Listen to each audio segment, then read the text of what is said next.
Tonight, I pick a bone with the National Authority for the Campaign Against Alcohol and Drug Abuse, NACADA. And let me say this from the onset. You cannot legislate morality, and you certainly cannot regulate behavior into submission. The latest draft of proposals by NACADA, framed as an attempt to tackle what they call the alcohol and drug menace in Kenya, are not just misguided, they're draconian, anti-business, and dangerously out of touch with modern governance. Let's start with the basics. In Kenya, when you turn 18, you are legally an adult. You get a national ID, you can vote, marry, run a business, and even join the military. The state recognizes you as a full responsible citizen. You are responsible for your own actions and decisions.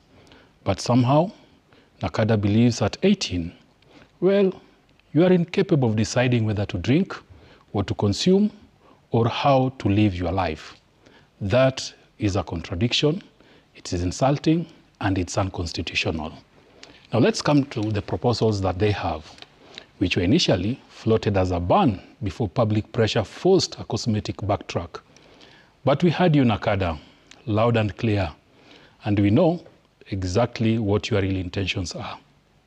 If allowed to pass, these proposals won't just inconvenience bar owners or creatives. They will cripple Kenya's alcohol industry and strangle the country's vibrant creative economy. This is the same industry that provides livelihood to thousands and contributes billions in taxes annually. Let me remind NACADA, the same government you work for relies on sin taxes, alcohol, tobacco, gaming, to plug its budget holes. According to the World Bank, Kenya can rake in a cool 90 billion shillings every year from properly implemented excise taxes on these sectors. Instead of rushing to punish, ban and restrict, NACADA should go back to the basics, something it has either forgotten or completely abandoned. If the goal is to reduce harmful alcohol and drug use, then social and behavior change communication, SBCC, is the proven pathway forward. SBCC isn't guesswork, it's science, it's interactive, research-driven, and community-led. It uses advocacy, social mobilization, and strategic messaging to shift both mindset and behavior. This is what works, not threats, not panic, not paternalism, and NACADA knows this. It is in your own mandate. So why not follow it? Because, make no mistake, the path you've chosen will lead to loss of jobs, closure of businesses, a battered entertainment industry, and an inevitable return to illicit brews and hard drugs as youth, desperate, look for an escape for economic despair. You don't fight drug abuse by waging a war on livelihoods.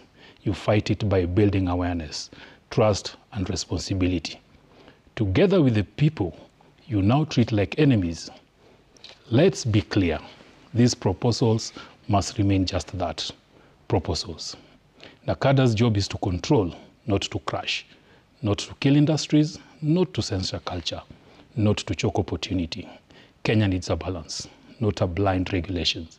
We need smart interventions, not sweeping bans, and above all, we need NACADA to think, not just to react.